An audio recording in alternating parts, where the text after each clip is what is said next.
हिंगोली लोकसभा के रुकने पार्लियामेंट हेमंत पाटिल को बैरून मुल्क से धमकी आमेज कॉल मौसूल हुई है।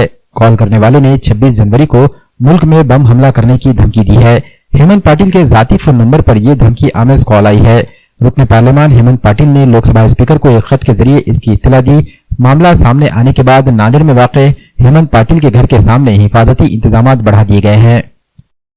देश प्रचंड सुरक्षित आहे। माननीय नरेंद्रजी मोदी आणि सगळेच आपले देशाचे संरक्षण करणारे सगळे बांधव यांच्या नेतृत्वाखाली देश सुरक्षित आहे। त्याच्यामुळे आमच्यासारख्या सर्वसामान्य नागरिकांनी, देशातील नागरिकांनी घाबरून जायचं कारण नाही आहे। याच्या आधीही देशवासियांना धमक्या देण्याचे अनेकदा प्रयत्न झाले। त्याच्यामुळे आमचे सर्वच रोजचे कामं सुरू आहेत। माननीय सांसद हेमंत पाटील साहेबांनी वरिष्ठांना ती माहिती दिलेली आहे।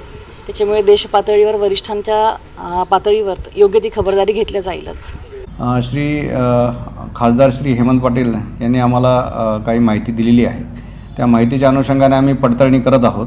त्यामध्ये त्यांना काही विदेशातून फोन आलेले होते। त्या विदेशातून आलेल्या फोनमधून त्यांना काही सतर्कता किंवा काही सूचना किंवा काही धमकीबाजा माहिती देण्यात आलेली आहे।